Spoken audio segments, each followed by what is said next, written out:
अस्सलाम वालेकुम। आज की जो हमारी क्लास है वो SEO सर्च इंजन ऑप्टिमाइजेशन से स्टार्ट होगी और इसी पे हमारा टॉपिक है। मेनली जो है ना वो मैंने क्लास जो ग्रुप था हमारा उसमें मैंने वो शेयर किया था। क्या कहते हैं, टाइम टेबल कह लें या रोड मैप या जो भी हम लोगों ने लास्ट 10 से 12 सेशन जो हमारे हुए हैं, 11 सेशन इससे पहले, उसमें जो टॉपिक्स हमने डिस्कस किए हैं वो मैंने आप लोगों से शेयर कर लिया था। तो उस हवाले से भी मैं चाह रहा था कि आज एक तरीके से लास्ट सेशन है हमारा 12th, तो उसमें कोई चीज़ अगर रिपीटेशन है, कोई चीज़ समझनी है तो हम लोग उसको रिपीट कर सकते हैं। तो जो है ना वो भी आप लोग देख लीजिएगा। उससे पहले हमारे जो है ना लास्ट क्लास थी उसमें कुछ बेसिक्स जो थे वो SEO के मैंने आप लोगों को थोड़े बताए थे कि ये शेयर किया था कि सर्च इंजन रिजल्ट्स पेज जो कहलाता है गूगल पे, जब हम कोई चीज़ सर्च करते हैं तो उसमें बेसिकली ये जो है ना वो शुरू के जो रिजल्ट आ रहे होते हैं वो तो पेड होता है, गूगल एड्स के ज़रिए लगते हैं, और वो मैंने आप लोगों को बता दिया है। अब ये जो है ना इसके आगे फिर SEO आ जाता है, जो नीचे ये रिजल्ट ऑर्गेनिक आ रहे होते हैं ना उस पे। ठीक है, अब ये जो ऑर्गेनिक रिजल्ट्स होते हैं ये कैसे वेबसाइट रैंक करता है गूगल उनको, और क्या उसके मेन की कंपोनेंट्स होते हैं, वो हमारा आज का डिस्कशन है। इसमें एक तो पहली ये चीज़ है कि तीन तरह के SEO के अंदर जो है ना वो तीन तरह का आप कह लें कि उसकी टाइप्स हैं, तीन तरह की कैटेगरीज हैं बेसिकली। एक है ऑन पेज SEO, और फिर दूसरा है ऑफ पेज SEO, और एक है टेक्निकलिटी यानी technical SEO। On page SEO जो है वो नाम से भी पता चल रहा है कि जो वेबसाइट की अपना पेज होता है, जिस तरह मैम ने भी मुझे वेबसाइट भेजी थी या और भी कोई भी वेबसाइट होती है, तो उस पे क्या होता है कि आप जो है ना वो उस पे अपनी कुछ ऐसी टेक्निक्स हैं डिफरेंट कि वेबसाइट के ऊपर ही काम किया जाए, जिसमें ऑन पेज SEO के अंदर जिस तरह जो है ना जिस तरह आपका जो हेडिंग टैग होता है, जो आप हेडिंग रखते हैं वेबसाइट पे, वो बड़ी मैटर करती है। उसमें क्या कि H1 H2 इस तरह से ना हेडिंग्स होती हैं। अगर वर्डप्रेस पे भी आप जाएं तो वो आ रहा होता है हेडिंग 1 हेडिंग 2 इस तरह से। और अगर जो लोग कोड पे डेवलप करते हैं उनको आइडिया है कि H1 H2 H3 इस तरह करके 6 हेडिंग्स होती हैं H6 तक। उसमें यह है कि जो H1 है वो मेन हेडिंग है। जब गूगल पे कोई बंदा सर्च करता है तो गूगल पहले बाकी जो वेबसाइट्स हैं उनके H1 पे सर्च करता है। कोशिश उसकी ये होती है कि H1 से रिजल्ट ला के दे ताकि वो मेन हेडिंग हो, कहीं की सब हेडिंग ना हो। कहीं H2 या H4 या H6 हेडिंग होगी तो ये कंसिडरेबल होता है कि वो सब हेडिंग्स हैं।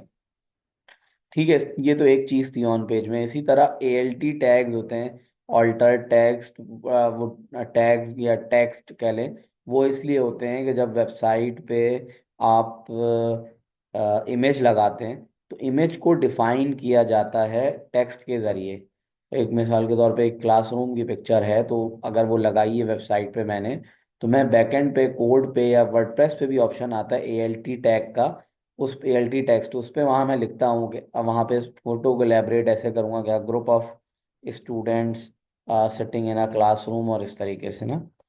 तो ये सारी चीज़ें जैसे ये भी टेक्नो वो जो है बेसिकली टेक्निक ये ऑन पेज की है। तो on page is all related to website के, अपनी वेबसाइट के पेज के ऊपर जो काम करेंगे वो ऑन पेज कहलाती है। तो ये आ गया। इसी पे देखें लिखा हुआ है web optimizing content and website structure. तो वो जितना कंटेंट जितना ऑप्टिमाइज करेंगे ना वो ऑन पेज SEO के अंदर आएगा, और वो फिर इस तरह से एक चीज़ जो है वो हमारी सर्च इंजन रैंकिंग के गूगल की नज़र में बेहतर हो रही होती है। ठीक है, सेकेंडली ये कि उसके बाद जो दूसरी टाइप्स है वो है ऑफ पेज SEO। उसमें क्या है कि वेबसाइट के अलावा, यानी इस सारी इसके नंबर ऑफ टेक्निक्स ऐसी हैं ऑफ पेज की जिसमें हम वेबसाइट के अलावा काम करते हैं किसी और चीज़ पे ना। तो जैसे कि ये मेन चीज़ इसमें आती है बैकलिंकिंग, यानी building backlinks and improve site authority. Google की नज़र में वेबसाइट की किसी वैल्यू को हम अथॉरिटी बोलते हैं।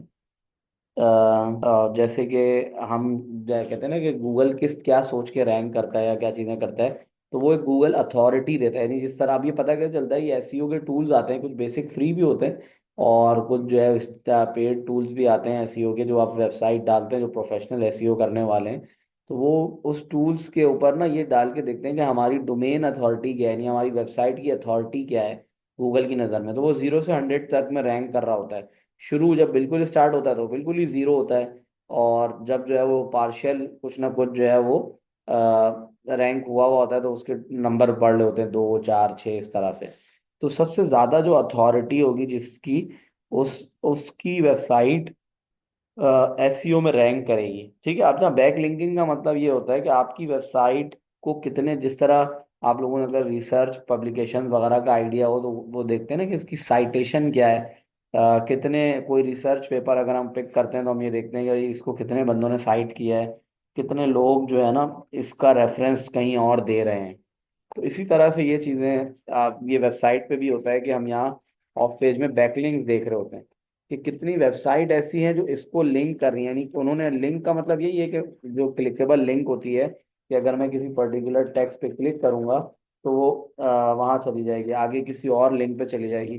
तो ये चीज़ जो जितनी टेक्निक्स हैं बैकलिंकिंग्स की, वो ऑफ पेज एसईओ टेक्निक्स कहलाती हैं। ठीक है, इसी तरह टेक्निकल ये चीज़ है कि टेक्निकल में क्या होता है कि वेबसाइट जो है ना वो क्रॉलेबल और इंडेक्स है या नहीं। बेसिकली कभी कभी ऐसा होता है कि आप अगर कॉपी कंटेंट डालते हैं, और या आप जो है वो वेब इमेजेस कहीं से कॉपी करके डालते हैं अपनी वेबसाइट पे, या आजकल एआई पे भी है कि अगर आपने प्योर एआई कंटेंट वेबसाइट पे डाल दिया है तो गूगल अपनी नज़र में, मतलब एक तरीके से ब्लैकलिस्ट हो जाते हैं आप गूगल की नज़र में, तो ऐसी वेबसाइट्स रैंक नहीं होती। ठीक है, या आप फिशिंग कर रहे हैं, फिशिंग यानी बेसिकली स्कैमिंग के लिए यूज होती है कि आपने देखा होगा नंबर ऑफ बटन्स होते हैं, डाउनलोड नाउ, आप क्लिक करें तो वो ऐड पे ऐड खुलते रहते हैं जिसपे यूजर्स परेशान होता है। अभी आजकल तो ऐसा नहीं होता, लेकिन पहले कोई चीज़ डाउनलोड करना इतना मुश्किल होता था कि हर 6 8 बटन डाउनलोड्स के आ रहे होते थे। तो वो सारी चीज़ें फिशिंग या स्कैमिंग कहलाती हैं। तो अगर इस तरह की वेबसाइट पे कोई चीज़ है तो गूगल ये वेबसाइट क्रॉल ही नहीं करेगा। यानी मैंने उस दिन बताया था कि क्रॉल का मतलब यही है कि एक वेब क्रॉलर होता है गूगल का, और वो क्रॉल करता है पूरी वेबसाइट के कंटेंट को, टेक्स्ट को। तो ताकि भाई कि ये वेबसाइट जो है वो क्रॉलेबल है, तब जाके पहले क्रॉलिंग होगी, उसके बाद इंडेक्सिंग होगी, और फिर रैंकिंग होगी बेसिकली। तो ये एक प्रोसीजर है कि अगर क्रॉलर ने क्रॉल कर लिया और फिर वो आपकी जो यूआरएल है उसको इंडेक्स कर देगा, और अगर वो इंडेक्सिंग भी हो गई तो उसके बाद फिर रैंक होना शुरू होगी। तो इस तरीके से, ये तो खैर बेसिक मेन 3 कैटेगरीज थी, जो टाइप्स थी ये इसका, ये हर जगह बताते हैं पढ़ाते हैं कि भाई 3 तरह की टेक्निक्स हैं। मैंने इस चीज़ को समराइज करने के लिए जो डिजिटल मार्केटिंग कम्युनिटी के नोट्स हैं उनको देखते हुए, स्टडी करते हुए कुछ स्लाइड प्रिपेयर की हैं कि बेसिकली 8 मेन जो है ना वो मैंने कंपोनेंट्स निकाले हैं, एलिमेंट्स निकाले हैं एसईओ के अंदर, जिसमें ये मिक्स हैं बेसिकली। जो है ना कुछ जो है वो ऑन पेज टेक्निक है, कोई ऑफ पेज है, और कोई टेक्निकल है। बेसिकली सोशल मीडिया को भी इसमें इंक्लूड किया है। तो बेसिकली 8 में से 8 चीज़ें क्या है, कंटेंट है, HTML यानी बेसिकली ऑन पेज टैग्स हैं। इसी तरह लोकल एसईओ कहलाती है, लोकल एसईओ में गूगल माई बिजनेस और ये सारी चीज़ें आ जाती हैं। इसी तरह साइट आर्किटेक्चर है, ये टेक्निकल एसईओ में आ जाती है। फिर है लिंक्स के बैकलिंकिंग्स जितनी है ये ऑफ पेज है। EEAT जो है वो, ये भी टेक्निकलिटीज़ हैं, इफेक्टिव और वो सारी चीज़ें। मैं इसमें ये सारी स्लाइड अलग अलग इसको मैंने इलेबरेट भी किया है। और सोशल मीडिया इसी तरह कीवर्ड रिसर्च है। ये सारी टेक्नोलॉजी जो है ना, मतलब ये टर्मिनोलॉजीज जो हैं एलिमेंट हैं एसईओ के लिए। उसके बाद ये कह रहे हैं कि Google changes its search algorithm regularly, don't try to beat it, just focus on following best practices. Mainly ये कि आई एस एसईओ की जो ना बहुत वास्ट चेंजेस और फीडबैक्स आ रहे होते हैं, और गूगल का एल्गोरिथम भी जो है वो अपडेट हो रहा था, तो ये बात हो गई। फिर मैंने ये लिखा है कि be patient, SEO is a long term play, you will usually need to wait at least 6 months to see result. अच्छा, ये एक लॉन्ग टर्म है। सोशल मीडिया की तरह कोई टाइमली बूम नहीं मिल जाएगा आपके बिजनेस को। ये एक लॉन्ग टर्म जो है ना वो समझे इन्वेस्टमेंट होती है एसईओ में, कि आप टाइमली अपना कंटेंट बेहतर करते हैं, बैकलिंक्स इंप्रूव करते हैं, और सारी चीज़ें करते करते करते एट द एंड आपकी वेबसाइट रैंक कर रही होती है। तो इसमें गूगल का एल्गोरिथम ही यही है कि 2 महीने 3 महीने बाद तो जो है ना वो चीज़ें आ रही होती हैं। उसकी वजह ये है कि ये ह्यूमन बिहेवियर पे भी चल रहा होता है कि मैंने आपको पहले ही बताया था कि अगर कोई रिजल्ट गूगल देता है किसी को, कोई वेबसाइट के टॉप 4 वेबसाइट उसने किसी बंदे को दिखाई, और अगर वो वेबसाइट कोई बंदा 3 वेब शुरू की यूआरएल नेग्लेक्ट करके 4th यूआरएल पे क्लिक करता है, तो वो एक बिहेवियर नोट करता है। उसको लगता है कि 4th वन शायद ज़्यादा रेलेवेंट है इस कीवर्ड के लिए, तभी इस वाले बंदे ने 3 शुरू में रैंक शुरू हुई हुई वेबसाइट को नहीं क्लिक किया। इसी तरह और भी लोग अगर इसी तरह पैटर्न पे करें तो वो 4th वन वाले की अथॉरिटी बढ़ा देगा थोड़ी सी, और उसको और ऊपर लेके आ जाएगा, और फर्स्ट वन वाले को थोड़ा सा नीचे लेके आ जाएगा। तो ये आहिस्ता आहिस्ता आहिस्ता आहिस्ता कंटिन्यूअस बिहेवियर पे चल रहा होता है मामला। तो इसलिए ये एसईओ समझे एक लॉन्ग टर्म प्ले, एक लॉन्ग टर्म जो है ना इसके रिजल्ट इस तरह नजर आते हैं। और अगर हमें जल्दी क्विकली रैंक करना है तो जाहिर सी बात है वो फिर अनऑर्गेनिक तरीका ये है कि हम उसको पेड मार्केटिंग यानी पीपीसी गूगल एड्स की तरफ ले जाएं। तो उसमें लेकिन क्या है कि जब तक ऐड चल रहा है तो हमारा ऐड ऊपर आएगा। वो अगर मुनासिब है कि $10 पर डे भी चल रहा है, तो अब इतने पैसे कब तक लगाते रहेंगे आप? जिस दिन आपने ऐड बंद किया तो वो दोबारा एक्चुअल अपनी जगह पे आ जाएगा। तो ये है। अब इसमें जो है ना हम पहला टॉपिक शुरू करते हैं कि जो है ना नंबर 1 कंटेंट है। Content is the king. Basically जो वेबसाइट का कंटेंट है वो बहुत मैटर करता है वेबसाइट की एसईओ के ऊपर। पहले भी ऐसा होता था कि अक्सर लोग जो अनप्रोफेशनल वेबसाइट डेवलपमेंट करते हैं वो क्या करते हैं कि कॉपी कर लेते हैं कहीं से टेक्स्ट, किसी वेबसाइट से उठा लिया कहीं और का।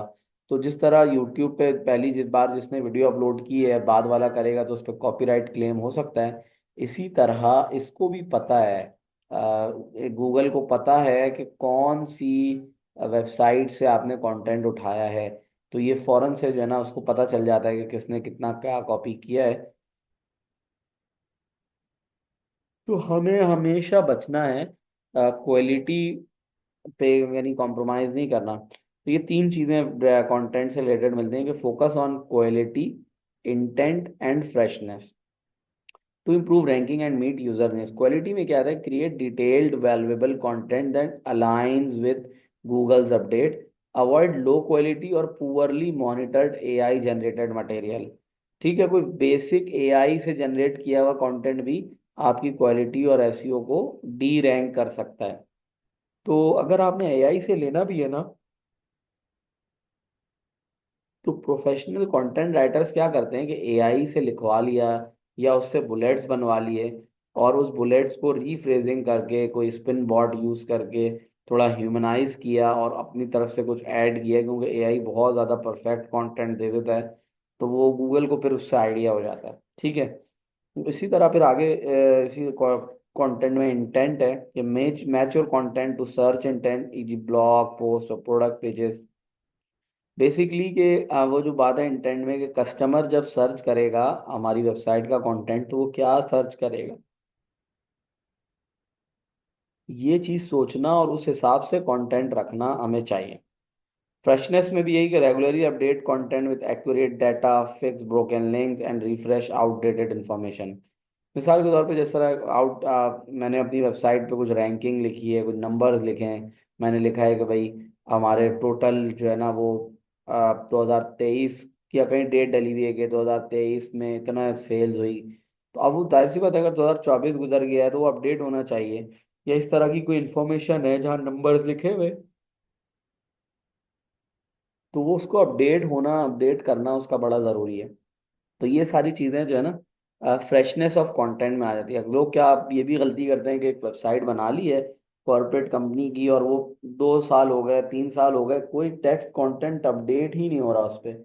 जो उस पर अबाउट लिखा है या चीज़ें लिखी हैं या कुछ भी इंफॉर्मेशन अपडेट नहीं हो रही, तो इससे भी वेबसाइट की अथॉरिटी पता चलती है कि भाई कि ये एक्टिव नहीं है।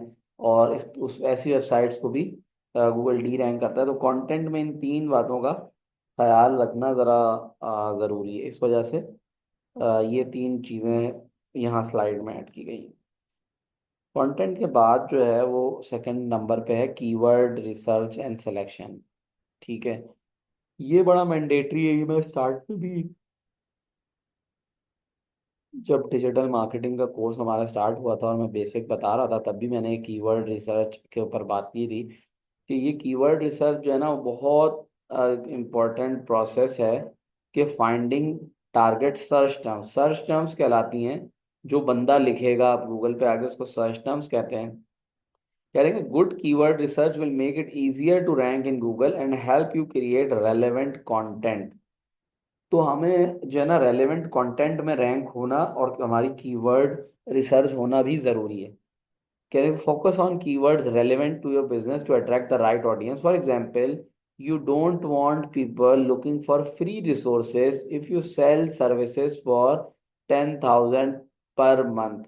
कह रहे हैं कि अगर आप कोई चीज़ सर्विस है, वो 10,000 में महीना में बेचते हैं, तो ऐसा ना हो कि आप किसी फ्री लिखने वाले कीवर्ड पे रैंक कर रहे हो, तो वो फायदा नहीं है आपका। आपको पता है कि यार ये बंदा मेरा प्रोडक्ट खरीदेगा नहीं।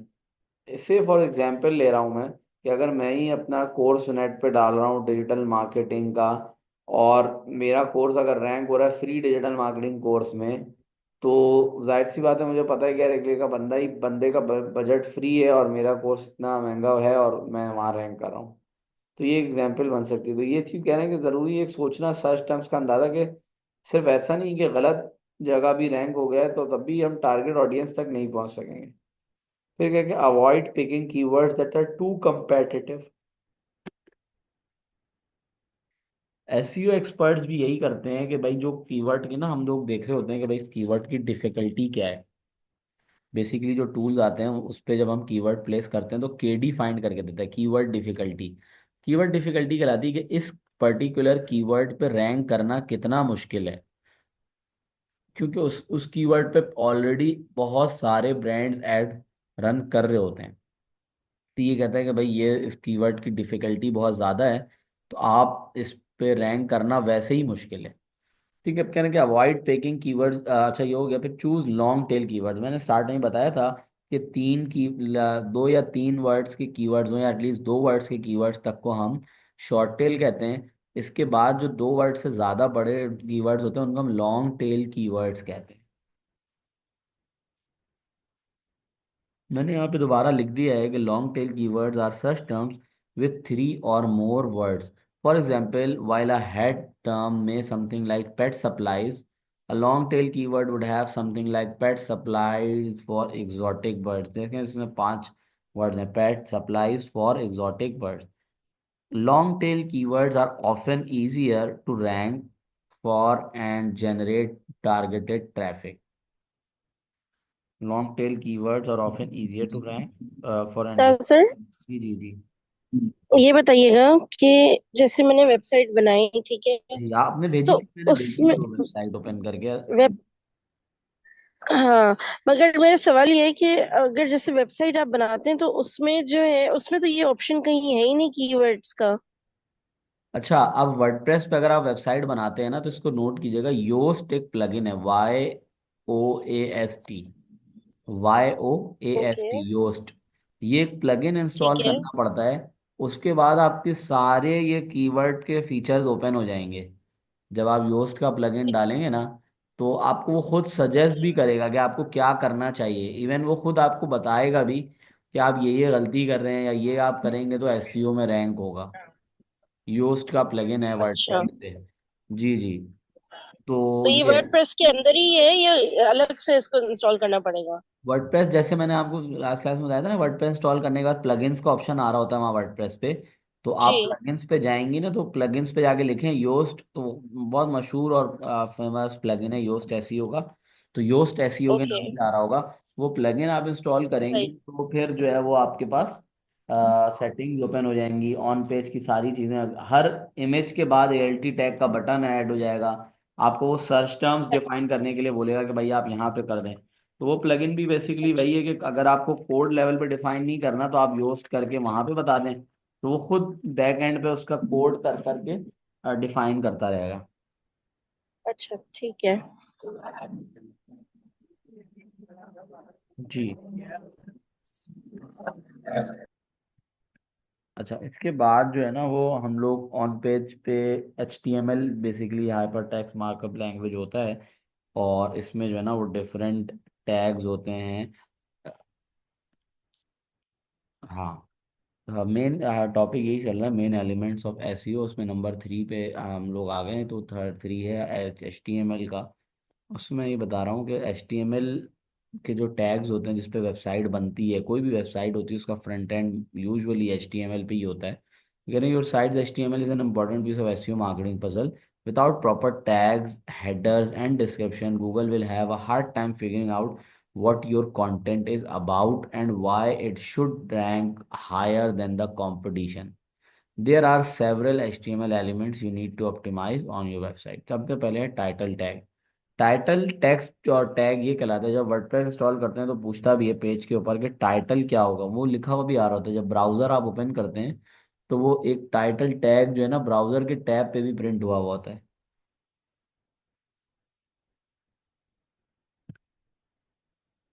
वो टाइटल टैग जो है वो बताता है कि सर्च इंजन को, कि tell search engine what your page is about and is a ranking factor and shows up है ना सर्च रिजल्ट। टाइटल टैग से ही गूगल आइडेंटिफाई करता है कि भाई ये कंटेंट इस पेज पे किस बारे में कंटेंट है। इसलिए उसका रेलेवेंट होना बड़ा ज़रूरी है जो नीचे लिखा हुआ है। मिसाल के तौर पर उसका उसको बड़ा जेनेरिक होना नहीं चाहिए। अगर मैं सिर्फ और सपोज पिज्ज़ा लिख रहा हूँ तो आप उसमें नहीं पता कि भाई नीचे कंटेंट पिज्ज़ा की रेसिपी है, या पिज्ज़ा सेल करना है, या पिज्ज़ा के बारे में कोई ब्लॉग लिखा है, या पिज्ज़ा की पॉजिटिवनेस पे बात हुई है, या ये बंदा नेगेटिव पहलू बयान कर रहा है पिज्ज़ा खाने का। तो ये बहुत सारे कंसर्न हो सकते हैं कीवर्ड के। इसी तरह डिजिटल मार्केटिंग है तो भाई डिजिटल मार्केटिंग सर्विस बेच रहा है, या डिजिटल मार्केटिंग का कोर्स है, या इसको कोई डिजिटल मार्केटर हायर करना है, तो बहुत सारे एक कीवर्ड से टर्मिनोलॉजीज हो सकती हैं। इसलिए कह रहे हैं कि रेलेवेंट टाइटल टैग होना बड़ा ज़रूरी है। तो आपके जो वेबसाइट पे और हर पेज के ऊपर होता है टाइटल टैग। हर टैब का एक अलग टाइटल, कॉन्टैक्ट का अलग टाइटल होगा। इसी तरह आप ब्लॉग्स के पेज पे हैं तो उसका अलग टाइटल होगा। तो वो टाइटल रेलेवेंट होना बड़ा ज़रूरी है। तो उसके बाद जो है वो मेटा डिस्क्रिप्शन है। ये चीज़ बेसिकली कहलाती है describe your page to users and search engine. Meta description में यही है कि वो जो है ना पेज को डिफाइन करते हैं। ये सारे आपने शायद देखा हो। आप पेज अगर वेबसाइट बनाइए तो वो आ रहा होता है अपनी वेबसाइट को डिफाइन करने का, वरना योस्ट प्लगइन पे ये डिटेल में आ रहा होता है। तो यहाँ से बेसिकली क्रॉलर जो है ना ये सारी चीजें देखता है। तो फ्रंट एंड पे कुछ कंटेंट, अच्छा दो तरह के कंटेंट होते हैं। एक तो कंटेंट ये होता है कि जो यूजर को नजर आ रहा है सामने। कुछ कंटेंट बैक एंड पे होते हैं, जिस तरह ALT टैग वाला भी मैंने बताया। वो पिक्चर के नीचे हर दफा नहीं लिखा हुआ आ रहा होता। जब पिक्चर किसी वजह से नहीं ओपन हो तब वहां पे लिखा हुआ आ रहा होता है कि यहाँ पे एक इमेज लगी हुई थी जो कि अभी नहीं ओपन हो रही। तो ये है। इसी तरह स्कीमा में ये आ जाता है कि form of markup that help search engine understand about your page. Basically जो वो होता है ना, वेबसाइट का एक साइट मैप होता है। वो साइट मैप जनरेट होता है साइट मैप डॉट एक्सएम। कोई भी वेबसाइट है उसके स्लैश करके जब हम साइट मैप डॉट एक्सएमएल लिखते हैं तो वो बेसिकली उस वेबसाइट का जितना साइट मैप होता है ना, जितने उसके प्रोडक्ट्स हैं, या जो जो लिंक बनी हुई है उस वेबसाइट से, जितने URLs हैं वो लिख के आ रहा होता है। उस चीज़ को स्कीमा कहते हैं। तो अब वो क्या होता है कि उससे पता चल जाता है कि कौन कौन से पेज उस वेबसाइट पे हैं। मैंने आपको उस दिन बताया था कि गूगल सर्च कंसोल, इस तरह से जिस तरह गूगल एनालिटिक्स है उसी तरह गूगल सर्च कंसोल नाम का भी एक पोर्टल है, एक सिस्टम है। आप गूगल पे जाके लिखेंगे गूगल सर्च कंसोल, तो वो उस पर क्या होता है, लॉगिन करने के बाद जब आपकी वो प्लगइन के थ्रू किसी वेबसाइट से कनेक्शन उसका हो जाएगा, तो गूगल सर्च कंसोल पे क्या करते हैं कि वहाँ से जो है ना अपनी वेबसाइट का साइट मैप वहाँ अपलोड करते हैं। और वहाँ अपलोड करने के बाद वो सारी वेबसाइट का URL उस गूगल को हम खुद बता रहे होते हैं। कि हम इंतज़ार नहीं करते कि भाई कितना टाइम पता नहीं गूगल को लगेगा कि वो इतनी वेबसाइट सैकड़ों रोज़ बन रही हैं कि हमारी वेबसाइट आएगा, क्रॉल करेगा, फिर इंडेक्स करेगा। और एक मूव फॉरवर्ड स्टेप ये है कि हम खुद गूगल को लिस्ट आउट करके दे दें। तो ये बात है। इसी तरह स्कीमा भी हो गया। उसके बाद है हेडिंग टैग्स। ये मैंने बताया कि हेडिंग टैग्स टोटल 6 होते हैं, H1 से H6 तक। तो ये hash tag add hierarchy to your content, making it easier for search engine and users to read. तो ये भी जो मेन हेडिंग हो वेबसाइट की, अगर आप कोई ब्लॉग लिख रहे हैं बेसिकली या कुछ भी है, तो उसमें क्या होता है हेडिंग वाइज एक हायरार्किकल बना हुआ होता है। जो मेन उसका टॉपिक है वो मेन हेडिंग होगी। फिर अगर आपने कुछ और सब टॉपिक्स बताए हैं उसके या उसके अंडर कोई चैप्टर है, तो वो जाहिर सी बात है कि वो H1 के बाद अब H2 पे आ जाएगा। तो हेडिंग सब हेडिंग हो गई, उस हेडिंग के अंदर कोई टॉपिक और छोटा है तो वो H3 से लिखा जाएगा। तो इस तरह ये HTML टैग्स काम करते हैं। जो भी अगर आप वर्डप्रेस पे खुद भी हेडिंग चेंज करें ना, तो वो बैकएंड पे खुद भी उसका कोड लिखते हुए चेंज कर रहा होता है कि भाई ये जो है ना, इसका रेलेवेंट वो है, क्या कहते हैं, हेडिंग। तो खैर वो हेडिंग्स टैग जो है ना, आप प्रॉपर लिखें तो उसमें ये होता है कि मैंने आपको बताया ना कि वो देखता है गूगल, जब कोई बंदा सर्च करता है तो उसके वो कोशिश ये होती है कि मेन कंटेंट लेके आए। H1 से लेके H1 में नहीं मिले या तो उसके बाद H2 वाले रैंक करेगा। इस तरह से एक एक करके फिर इस तरह से ढूंढता है गूगल और रैंक करवाता है। और यही बात एल टी टैग में यहाँ दोबारा आगे HTML के अंदर, describe the images in are critical to search engine and screen readers. कि भाई ये क्रॉलर, सर्च इंजन और स्क्रीन रीडर्स को बताता है कि इमेज है किस चीज़ की। और ये इसी तरह यूआरएल स्लग, यूआरएल स्लग क्या होता है कि जिस तरह अगर मैं इसकी एग्जांपल लूँ, तो बेसिकली ये google.docs.google.com तो ये डोमेन नेम है। यहाँ से यहाँ तक तो डोमेन है, बेसिकली ये डोमेन है, ये एक सब डोमेन है। लेकिन स्लग इसके बाद के चीज़ों को बोलते हैं कि ये जो एक्स्ट्रा लिंक बनती है इसको स्लग कहते हैं। ये कह रहा है कि tells Google what the content is about while it's tempting to add as many keyword as possible. इसमें कह रहे हैं कि भाई अब यहाँ पे भी अगर कीवर्ड यूज़ करें, ठीक है, उसकी एग्जाम्पल क्या है कि लोग इस तरह यूज़ करते हैं कि भाई अगर मैं मिसाल के तौर पे डिजिटल मार्केटिंग के अंदर किसी सोशल मीडिया मार्केटिंग में हूँ, सोशल मीडिया मार्केटिंग से अंदर फेसबुक में हूँ, तो यूआरएल स्लग मेरा इस तरह बन जाना चाहिए। मिसाल के तौर पे यहाँ पे लिखा हुआ है भाई social media marketing, digital marketing के अंदर, और फिर इस तरह से अलग अलग चीज़ लिखी हुई आई और स्लैश बना हुआ, तो ये बेसिकली फोल्डर बन जाता है, चीज़ें बन जाती हैं। तो आपने देखा होगा अक्सर जो ब्लॉग्स होते हैं ना, उसका टाइटल भी ऐसे ही होता है। जैसे अगर मैं ब्लॉग लिखूँ, ब्लॉग कंटेंट मार्केटिंग, अभी मैं इस तरह लिखता हूँ, तो ये क्या होगा कि, एक मिनट, देखें कोई ब्लॉग आया, अब मैंने ये लिखा, तो ये बेसिकली स्लग ये चीज़ होती है। अब ये इतना प्रॉपर बना हुआ है यूआरएल, ये खुद वर्डप्रेस पे अगर आपने पेजेस बनाए या आप खुद रखते हैं, आप अपनी मर्जी से रखते हैं इसका नाम, तो ये कह रहे थे कि कितना अच्छा है कि ब्लॉग का ये तो डोमेन सब डोमेन हो गई। फिर स्लैश लगा के मार्केटिंग, इससे पता चल रहा है कि मार्केटिंग क्या आप फोल्डर के अंदर आए, और उसके बाद कंटेंट डैश मार्केटिंग, स्पेस इसमें नहीं होता तो डैश लगाना जरूरी है। तो इससे ये पता चला कि अब ये यूआरएल भी ना प्रॉपर हुआ हुआ है। तभी देखें ये मैंने रैंक कितना जबरदस्त ने किया, ये ऑर्गेनिक रैंक कर रहा है। जबकि इस कीवर्ड पे मेलचिम जो है वो गूगल ऐड लगा के रैंक हो रहा है। ऑर्गेनिकली देखें तो पहला रिजल्ट हब स्पॉट का है कि भाई कंटेंट मार्केटिंग 2024। अब ये देखिए, अब इनकी भी एक क्या छोटी सी ये मिस्टेक है कि जो मैं कह रहा था फ्रेश कंटेंट होना चाहिए। अगर इस तरह की कोई चीज लिखी है आपने, तो अब ये ultimate guide to content marketing 2025 हो जाना चाहिए कि भाई अगर आप गाइड लेना चाहते हैं तो अब 2025 की गाइड मिलेगी, 2024 की नहीं मिलेगी। बट इसीलिए रैंक कर रहा है ये पेज इस पे।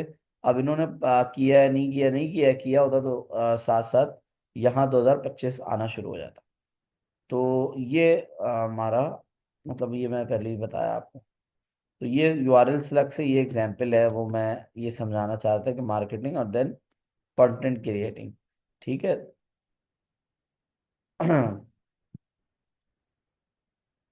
हाँ, तो ये जो है ना आ रहा है। अच्छा, अब इसके बाद जो है वो HTML के बाद जो है ना चौथे नंबर पे, हाँ, साइट आर्किटेक्चर है। अब ये बेसिकली जो है ना वो आपके कह लें कि उसके अंदर आता है, टेक्निकल एसईओ के अंदर के your website architecture, how it is laid out and build can impact your site ranking, की मेन सारी चीज़ें स्ट्रक्चर बेस्ड आपकी सही होनी चाहिए। इसमें सबसे नंबर पे आता है क्रॉलेबिलिटी। कहने the more internal link you have between pages the easier it is for Google to crawl and understand your website. You can also improve crawlability by creating a sitemap with plugins if your sitemap is on the WordPress CMS। मतलब ये कि अगर WordPress पे है ना तो site map का plugin भी आता है, साइट मैप का एक प्लगइन डाउनलोड कर ले। वरना कोई भी ऑनलाइन भी बहुत सारी वेबसाइट है जहाँ से साइट मैप डाउनलोड हो जाता है, ताकि आप गूगल को बता सकें भाई ये। और दूसरा तो ये क्रॉलेबिलिटी में ये भी चीज़ आती है कि पेजेस आपस में कनेक्ट हो। आपने देखा होगा किसी वेबसाइट पे अगर आप किसी पर्टिकुलर सर्विस के अंदर रीड कर रहे हैं तो नीचे रिलेटेड सर्विस करके वो दो तीन और भी सर्विसेज लिंक हुई हुई होती हैं। इसी तरह प्रोडक्ट, अगर ई कॉमर्स आप हैं देख रहे हैं, अगर आप से फॉर सपोज ज्वेलरी का कोई प्रोडक्ट देख रहे हैं, तो उसके बाद उसी से प्रोडक्ट से रेलेवेंट दो या तीन और प्रोडक्ट होंगी जो कि नजर आ रही होंगी उसी के नीचे रिलेटेड प्रोडक्ट्स करके। उसकी वजह यही होती है, एक तो चलो ठीक है, ई कॉमर्स में तो ये है कि कस्टमर को अगर वो पसंद नहीं आया तो रिलेटेड देख लेगा, लेकिन मेनली एसईओ में हम ये क्यों करते हैं, कॉर्पोरेट कंपनी में ये क्यों करते हैं, या ब्लॉग के पेज में तो अदर ब्लॉग्स क्यों लगाते हैं, या इसी तरह टैब्स के कनेक्शन होते हैं कि आपने होम पेज पे देखा हो, थोड़े से क्लाइंट्स के लोगो लगा दिए और लगा देते हैं भाई व्यू ऑल क्लाइंट्स, उसका एक अलग पेज बना हुआ होता है। ये लिंकिंग करना यूं जरूरी होता है क्योंकि क्रॉलर तो आता है तो देखता है कि भाई इंटरनल लिंक कितने हुए हैं, तो ये भी चीज मैटर करती है। तो ये बेसिकली टेक्निकल एसईओ के अंदर साइट स्ट्रक्चर कहलाता है, वो क्रॉलेबिलिटी का ये कॉन्सेप्ट है। इसके बाद आता है स्पीड। कुछ वेबसाइट्स ऐसी होती हैं जो लोडिंग टाइम जिनका बहुत होता है। अच्छा, इसको चेक करने का क्या तरीका है, इसके लिए भी एक टूल है जीटी मैट्रिक्स। जीटी मैट्रिक्स ये टूल जो है ना, किसी भी वेबसाइट का वो बताता है कि ये वेबसाइट खुलने में कैसी। मैं मिसाल के तौर पर अपनी ही वेबसाइट का एक चेक टेस्ट कर लेता हूँ, मैंने हाँ किया नहीं है कभी। ये कि ये वेबसाइट का मैं यूआरएल डालूंगा तो ये मुझे टेस्ट करके बताएगा कि भाई आपकी वेबसाइट ए से एफ तक की कैटेगरी होती है कि ये आपकी वेबसाइट, खुद आपकी वेबसाइट अच्छी है या नहीं है। अब कोई भी वेबसाइट आप यहाँ चेक कर सकते हैं। तो वेबसाइट की स्पीड बहुत मैटर करती है। होना ये चाहिए कि वेबसाइट आपकी 3 से 4 सेकंड के अंदर ओपन हो जाए। अगर इससे ज़्यादा टाइम लग रहा है ना, तो वो वेबसाइट अच्छी नहीं है बेसिकली। अच्छा, अभी तो मेरा शायद इंटरनेट भी थोड़ा सा यहाँ स्लो चलता है, तो अभी देखते हैं क्या वेबसाइट को देखें। अब ये वैंकूवर कनाडा के सर्वर से इसको टेस्ट कर रहा है ओपन करके, और फिर एट द एंड ये पूरी वेबसाइट का एक रिजल्ट देगा कि ये वेबसाइट जो आपने इसको बताई है कि उसकी स्पीड कैसी है। ठीक है, जब तक मैं इसको रीड कर लेता हूँ। कहते thanks to the core web vitals Google emphasize pages and speed and stability site or certain elements load to slowly Google में penalize you you use page speed insights to check your performance. कह रहे हैं कि भाई Google, अगर ये देखें अब ये इस जो मैंने वेबसाइट चेक की है, इसके मुझे डी ग्रेड दे रहा है। ये क्यों डी ग्रेड दे रहा है कि भाई इसकी आप परफॉर्मेंस 44%, स्ट्रक्चर, मेन चीज़ जो है ना इसकी ओपनिंग टाइम है कि कितने देर में ओपन होती है। पता नहीं इन्होंने भी कुछ चीज़ें अब फ्री में नहीं देते हैं, तो अकाउंट क्रिएट करना पड़ेगा, तो मुझे बताएंगे। पहले तो सारी डिटेल जो है ना वो फ्री में देते थे ये। ठीक है, अभी अगर मैं लॉगिन करके इस पे करूँगा ना, फ्री में भी बताते हैं सारी चीज़ें, तो इस वजह से मुझे आधी चीज़ बता नहीं रहा कि मेरा लोडिंग टाइम क्या है। और ये यहाँ से सारी चीज़ें आ रही थी। ठीक है, अकाउंट अभी इन्होंने अकाउंट क्रिएट करने पे लगा दिया। इस तरह और भी बहुत सारे ना टेस्टिंग टूल हैं जिस पे आप अपनी वेबसाइट की स्पीड टेस्ट करते हैं। तो बेसिकली आना ये चाहिए कि 3 सेकंड के अंदर ओपन हो जाए। अगर इससे ज़्यादा देर से लोड हो रही है तो वेबसाइट की स्पीड बहुत मैटर करती है। आप एज अ यूज़र आपको भी आइडिया है, कोई वेबसाइट खुलने में ज़्यादा टाइम लगती है तो ह्यूमन बिहेवियर ये है कि आजकल कोई वेट नहीं करता, लोग स्विच कर लेते हैं कि भाई ठीक है नहीं खोलनी, अब बाद में देखा जाएगा। इसी तरह एक और मेन कोर चीज़ों में ये आता है, कॉपी कंटेंट नहीं होना चाहिए। It doesn't match A short paragraph और फ्रेज और रिपीटेड ऑन योर वेबसाइट। क्या आपका अपनी ही वेबसाइट पे कंटेंट ऊपर भी डला हुआ है, नीचे फिर वो कॉपी कर दिया। But avoid reposting entire blog article anywhere else online and having two pages with the identical or nearly identical content, as this can cause competition and prevent optimal ranking. उसके बाद जो है वो आ गया मोबाइल रिस्पॉन्सिवनेस। ये चीज़ ये कहलाती है कि जो वेबसाइट आपकी फ़ोन पे लैपटॉप पे ओपन हो रही है वहाँ पे तो व्यू ठीक आता है, लेकिन कभी आपने देखा मोबाइल पे ओपन करो तो टेक्स्ट बहुत बड़ा आ रहा है, कोई इमेज किसी टेक्स्ट के ऊपर अलाइन हुई हुई है। तो वो कहते हैं कि भाई अगर आपकी मोबाइल जो है वो मोबाइल रिस्पॉन्सिव नहीं है वेबसाइट, तो Google indexes for mobile first which means we need to create a site that performs well on mobile. तो वो भी गूगल फिर एक टेक्निकली ये मसला है कि गूगल रैंक उसको नहीं कर पाएगा। फिर लास्ट में आता है कि सिक्योरिटी, यानी एसएसएल सर्टिफिकेट होना जरूरी है। सम टाइम क्या होता है कि आप वेबसाइट ओपन करें और वो लिखा हुआ आता है कि वेबसाइट सिक्योर नहीं है, जिसकी वजह से हम ओपन नहीं कर सकते। तो इससे भी जो है ना वो वेबसाइट की इंटीग्रिटी और सिक्योरिटी से बड़ा मैटर होता है, और वो वेबसाइट गूगल उसको डी रैंक कर देता है। तो ये सारे छोटे छोटे पॉइंट्स जो हैं उसको मद्देनजर रखने होते हैं। अच्छा, ये साइट स्ट्रक्चर में हमारी बात हो गई थी, तो अब इसके आगे से कंटिन्यू करना था। तो मेन जो 8 चीज़ों में से ना ये पांचवी चीज़ है, EEAT कहलाती है ये basically experience, expertise, authority and trust worthiness basically ये कॉन्सेप्ट है, गूगल का वो कॉन्सेप्ट है। लेकिन इसके आगे मैंने लिखा भी है, concept Google uses as part of its search quality rater guideline. ये वो कैसे रेट करता है, तो वो चार चीज़ें ये बेसिकली एल्गोरिथम का पार्ट है गूगल के, कि उस पे जो है ना वो रैंक करता है बेसिकली। उसमें क्या है कि देखिए, to help human evaluators access the quality and credibility of content by focusing on websites that have good EEAT, Google ensures it serves the best possible content to its user. Showcase first hand experience.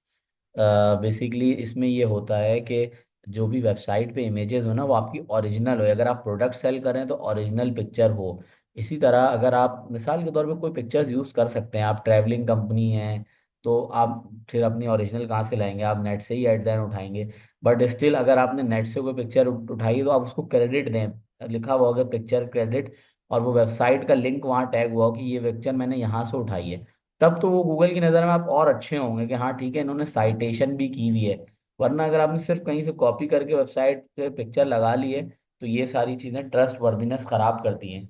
इसी तरह your original photo और proof of product है। लोग क्या करते हैं कि अपने कहीं डायरेक्टर और इस तरह करके वो डमी इमेजेस लगा दी किसी की ढागे, तो ये सारी चीज़ें उसको खराब करती हैं। इसी तरह कंटेंट रिलेटेड बी कॉम्प्रिहेंसिव है, कि provide detailed accurate and satisfying content, include an author bio with expertise credentials and social link.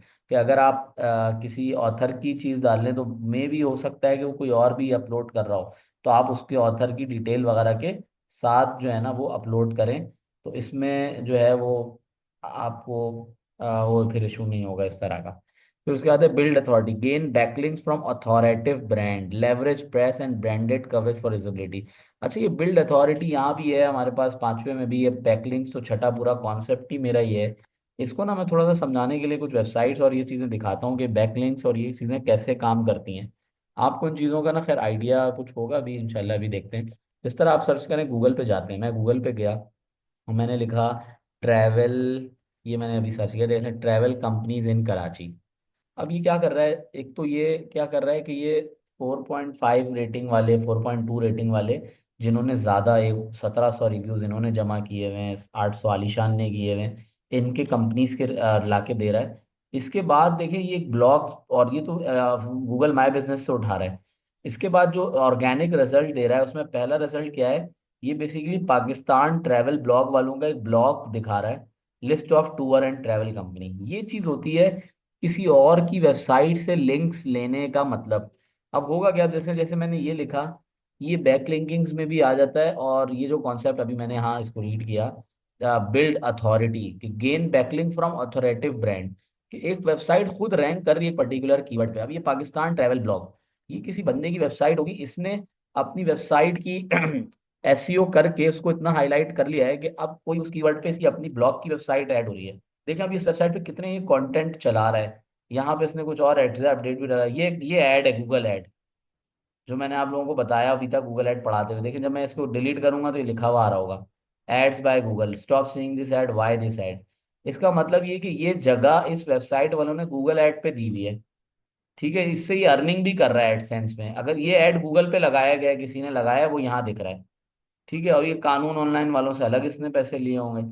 अब इसने जो कंपनी डालना शुरू की है, देखें, 3IS tour, 3SB tours, four, अभी पता नहीं क्या है, 711 ट्रेवल, 786, 7C, 7 स्काई, इस तरह कितनी कंपनीज इसने पोस्ट की हैं। तो लोग इस तरह ये क्या करते हैं, लोग ये बोलते हैं कि भाई ये हमारा भी यहाँ नाम लिख के इसके इसके ऊपर लिंक लगा दो, अगर कोई यहाँ क्लिक करे तो हमारी वेबसाइट पे चला जाए। ठीक है, तो उसने जो है ना DTS से उठाया है, शायद डिपार्टमेंट ऑफ टूरिज्म का, जिसके पास लाइसेंस है, ताकि उनका रजिस्ट्रेशन भी नंबर लिखा हुआ है। तो ये लिंक भी नहीं हुआ हुआ है, वरना अक्सर चीज़ों में आप देखेंगे कंपनीज लिस्ट डाउन हुई हुई होती हैं। जिस तरह आप देखते हैं कि अगर मैं लिखूंगा बेस्ट ऑर्थो ऑर्थोपेडिक डॉक्टर इन कराची, अगर मैं लिखता हूँ, तो ये मुझे पता है कि मरहम और ओला डॉग की एसईओ खुद इतनी अच्छी हुई हुई है कि मैं अगर इसके ऊपर अपना यानी पैसे से होगी, ये फ्री में कोई भी नहीं लिखता आज के दौर में, इसकी भी सब्सक्रिप्शन लेनी पड़ेगी आपको, मरहम की या ओला डॉग की। तो ये इस तरह से क्या होगा कि ऑथोरेटिव वेबसाइट जो पहले से रैंक करती है इस पर्टिकुलर कीवर्ड पे, हमें उस पे चले जाना है। मैं अगर दिखाऊं कि structural engineering services in Karachi, बहुत अदक सा कई वर्ड लिखा है मैंने। देखें अब ये मलिक ग्रुप तो चलो ये बाय डिफॉल्ट रैंक कर रहा है, लेकिन इसके बाद आप देखेंगे कोई ना कोई ब्लॉग रैंक करता होगा। Structural engineering private limited company Upwork का आ रहा है। ये सारी कंपनीज आ रही हैं इस पे। हाँ इस तरह ब्लॉग इस पे नहीं आ रहा, या टॉप स्ट्रक्चर पे देखता हूँ मैं। हाँ ये देखें ये आ गया, ये list of engineering consultant Karachi. अब इसको कोई इस नहीं मिला तो स्लाइड शेयर से कुछ लेके आ गया।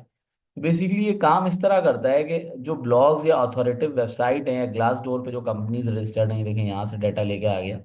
तो ये बताने का ये कॉन्सेप्ट है बिल्ड अथॉरिटी का। मतलब ये कि अथॉरिटी गूगल की नज़र में कैसे बिल्ड होती है कि आपका डोमेन, तो रेलेवेंट ब्लॉग्स जिन लोगों ने लिखे हुए हैं उनसे राब्ता करके उनको ईमेल करके, ऐसी वेबसाइट्स पे अक्सर ईमेल्स होती हैं और ड्रॉप की भी होती हैं कि भाई आप में से कोई राब्ता करना चाह रहा है तो इस पे करे, तो वो उस पे ईमेल रख के और फिर उनसे लिंक लेना, लिंक बाय करना कि भाई इतना जो है ना उसको हम पैसे पेमेंट करेंगे, आप हमें लिंक दें, तो इससे ये बिल्ड अथॉरिटी हो जाती है। फिर स्टैब्लिश ट्रस्ट में भी मैंने बताया, जो पीछे भी थोड़ी सी बात उस पर गुजरी कि ये एसईओ रिलेटेड है, कि use SSL for site security, share real contact detail and customer reviews. इसमें भी कस्टमर के फेक रिव्यूज अगर आपने डाले वो किसी भी नौयत से अगर गूगल को पता चल जाते हैं तो वो फिर रैंक नहीं हो पाते। ठीक है। इसके आगे नेक्स्ट ये था एट में से, ये सिक्स जो है वो है लिंक्स। लिंक्स भी यही है, back links is a link from one website to another, कि एक वेबसाइट से दूसरी वेबसाइट पे जो हम जाते हैं उसको लिंकिंग कहते हैं। कहते हैं gaining back links from high authority website is a strong way to improve your SEO. ठीक है। while you want to get as many high quality links as possible, pay particular attention to link quality. It's better to have a small number of links very high authority websites like news publication, respected industry publication and thought leaders in the space than thousands of low quality spammy links. अच्छा लोग क्या करते हैं, कोरा पे जाके ना suggest अभी इस तरह के ब्लॉग देखते हैं, क्योंकि आपने देखा वो कोरा बहुत रैंक करता है। कोई अगर आप रीजनिंग वाइज या कोई आंसर क्वेश्चन करें कि भाई अगर मुझे ये मसला आ गया है तो मैं क्या करूं, तो उसका जवाब लोगों ने कोरा पे दिया हुआ था। एक प्लेटफॉर्म ही क्वेश्चंस के लिए कि लोग क्वेश्चन करेंगे और आप उसका आंसर कर, लोग फिर लोग उसका कोई आंसर करेंगे, तो कोरा के रिजल्ट अच्छे रैंक होते हैं। तो लोग इसके लिए ये भी करते हैं कि कोरा पे जाके लिखा कि can anyone let me know which is the best travel website in Karachi. अब उसी से दूसरे अकाउंट से जो है ना आप अपनी ब्रांड का नाम लिख दें, तो इस तरह से बेसिकली क्या होगा कि लिंक क्रिएट होगी, वहां पे किसी ने लिंक पोस्ट कर दी, या डिफरेंट डिफरेंट वेबसाइट के ब्लॉग के सेक्शन में अगर लिंक का सेक्शन है तो वहां जाके लोग लिंक्स अपनी पेस्ट कर देते हैं just to create a backlink, कि भाई हमारी वेबसाइट से इतनी ज्यादा लिंक्स निकलते हैं। इसीलिए कॉर्पोरेट कंपनीज अपनी वेबसाइट पे क्लाइंट्स का लोगो लगाती हैं कि भाई हमने ये क्लाइंट को सर्व किया, और क्लाइंट के लोगों के साथ क्या करते हैं कि वो बैकलिंक पे उस क्लाइंट की वेबसाइट कनेक्ट कर देते हैं। तो दोनों बातें अच्छी हैं कि हमारी वेबसाइट से कितनी वेबसाइट लिंक है, ये भी एक बेहतरीन अथॉरिटी डेवलप करता है। और अगर इससे ज्यादा अथॉरिटी भी है कि दूसरी वेबसाइट से आपकी वेबसाइट पे लिंक कितना हो रहा है। तो ये मेनली बैकलिंक्स में आता है और ऑफ पेज एसईओ टेक्निक कहलाती है ये। तो इसके बाद सातवें नंबर पे इसी में है सोशल मीडिया। तो सोशल मीडिया भी एसईओ का एक बहुत बड़ा जरिया है कि अगर आप कोई चीज़ लिखते हैं, कोई बंदे का नाम, कोई सर्विस का नाम, तो फेसबुक का पेज आ रहा होता है, इंस्टाग्राम का, या पिंटरेस्ट का भी बहुत पेज आ रहा था। Pinterest is also a part of social media. यानी कि we don't know if social media presence is a ranking factor, but we do know that for social channels can help user find and share your content and increase your chances of getting backlinks. The best way to improve your presence on social media is through great content and consistency. People only want to interact with and share great content, but it's not enough to do this every so often. You need to post regularly on social media to grow your following and increase your chances of appearing in the discovery section of platforms like Instagram and TikTok. In many ways, social media platforms have become search engine in their own and compete with Google for traffic. Younger generation in particular get all of their information from TikTok, which means having a presence on these platforms can be just as important for your brand as a presence on Google. कह रहे कि भाई social media पे भी उतना ही ज़रूरी है जितना गूगल पे होना ज़रूरी है। तो उसकी वजह यही है कि अब सर्च इंजन बनता जा रहा है, लोग फेसबुक पे सर्च करना शुरू हो गए हैं, पहले जो लोग गूगल पे लिखते थे कि भाई पिज्ज़ा अगर खाना है तो हम सर्च वहाँ कर लें, अब यहाँ फेसबुक पे सर्च करते हैं, नियर बाय एरियाज है, क्लॉथिंग है, आइडियाज हैं, ये सारी चीज़ फेसबुक पे, यूट्यूब पे सर्चिंग होने लगी है। तो मैंने अब यूट्यूब पढ़ा रहा था, आप लोगों को बताया भी था कि second largest search engine YouTube बन चुका है। सिर्फ इसी वजह से कि लोग सर्च करने लगे हैं अब यूट्यूब के ऊपर कि भाई क्या चीज़ जो है ना, हमें कोई चीज़ सर्च करनी है तो ये है। इस तरह से यूट्यूब भी सर्च इंजन बन गया है। अच्छा, इसके बाद जो है वो सोशल मीडिया के बाद, एक सेकेंड, ये मैं, लोकल एसईओ क्या कहलाती है कि लोकल एसईओ कह रहे हैं, local SEO is different from the other components of SEO I have discussed so far. Instead of trying on to rank your website in search engine, local SEO aims to rank your business in the map and local listing result on search engine. Basically मैं आपको ये पढ़ा भी चुका हूँ class में, Google business profile कि for, यहाँ पे लिखा हुआ है कि फोर फैक्शन है कि भाई लोकेशन हो आपकी डली हुई गूगल पे, your Google business profile, nap citation and online reviews. तो ये सारी चीजें गूगल से लिंक है, रिलेटेड है।